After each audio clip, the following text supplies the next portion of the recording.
भवन भूमि नहीं है सर। फिर कैसे काम चलता है? फिर जैसे देख ही रहे हैं, जैसे चलता है वैसे चलता है। कितने बच्चे हैं? 120 नामांकित है। विभाग मुखदर्शक बना हुआ है क्या? विभाग की ओर से सक्रियता नहीं दिखाई दे रही। पिछड़ा एरिया है सर, उसमें देख ही रहे हैं आप। जब से के पाठक आए हैं, बिहार का शिक्षा विभाग सुर्खियों में है।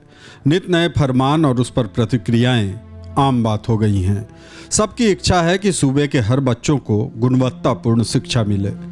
लेकिन कैसे आज दर्श न्यूज़ के संवाददाता ने पश्चिम चंपारण के एक स्कूल का दौरा कर वहां की पड़ताल की। परासी प्रखंड के इस स्कूल को ध्यान से देखें। तस्वीर तो कम से कम यही कहती है कि कैसे बच्चे पढ़ें और कैसे आगे बढ़ें। इस स्कूल में बच्चे तो पढ़ने आते हैं, लेकिन न तो इस स्कूल का अपना ज़मीन है और न ही भवन। बच्चे खुले आसमान के नीचे पढ़ने को मजबूर हैं। प्रिंसिपल साहब नंदलाल कुशवाहा की भी अपनी दलील है कि दियारा इलाका है तो जुगाड़ से ही काम चलाना पड़ेगा। भवन भूमि नहीं है सर। फिर कैसे काम चलता है? फिर जैसे देख ही रहे हैं, जैसे चलता है वैसे चलता है। उपस्कर भी देखा जा रहा है, नहीं है? हाँ, उपासकर नहीं है। कितने बच्चे हैं?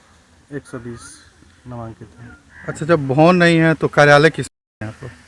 सर यहीं तक चलाते हैं, और क्या चलाएंगे। किताब वगैरह जिसमें जो भी आपके मतलब रजिस्टर है बच्चों का मेंटेन, कहाँ रखते हैं उसको? सर यहीं पर रखते हैं। चोरी वोरी का डर चूँकि उसमें नहीं है, आग लगने का भी डर है, तो फिर आग वैसे लगता नहीं, अभी तक नहीं लगा है सर।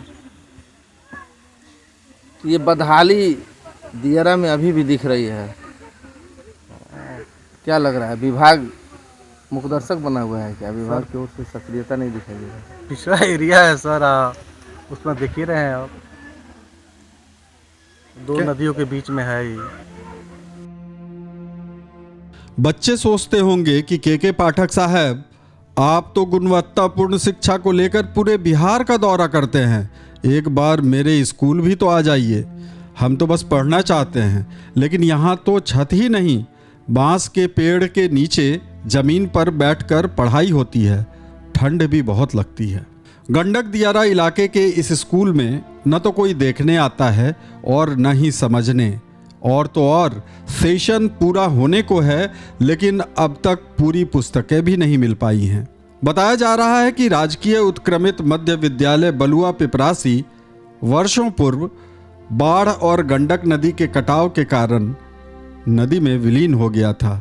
लेकिन अब जब स्थिति ठीक हुई है तो दूसरा भवन क्यों नहीं बनाया गया, ये सवाल सभी उठा रहे हैं। स्थिति ये है कि शिक्षक खुद से एक झोपड़ी बनाकर उसे कार्यालय बना देते हैं और उसी कार्यालय में 2 क्लास चलाते हैं। बच्चे की संख्या बढ़ गई तो भवन छोड़िए, दूसरी झोपड़ी कौन बनवाए, ये यक्ष प्रश्न बन गया है। बच्चे बढ़ने के बाद उनके लिए बांस के पेड़ों के नीचे क्लास चलाए जाने लगे। आसपास के तकरीबन 125 बच्चे अपने साथ बोरियां लाते हैं और उस पर बैठकर आगे की पढ़ाई करते हैं। ऐसा नहीं है कि ये दियारा का इलाका है और शायद इस पर किसी की नज़र न गई हो। शिक्षा विभाग के अधिकारी कभी कभार यहाँ आते हैं और हालात को देखा भी है। यहाँ के प्रिंसिपल से पत्राचार भी किया है, लेकिन ये पत्राचार किन फाइलों में धूल फांक रहा है, इसका जवाब किसी के पास नहीं। दियारा इलाका है तो कम से कम ऐसी व्यवस्था तो सरकार को करनी ही चाहिए जिससे बच्चे को जमीन पर बैठकर नहीं पढ़ना पड़े और कम से कम क्लासरूम तो हो, छत के नीचे तो पढ़ाई हो, जमीन पर बैठकर पढ़ने की नौबत तो ना आए। बेतिया से दर्श न्यूज़ के लिए आशीष की रिपोर्ट।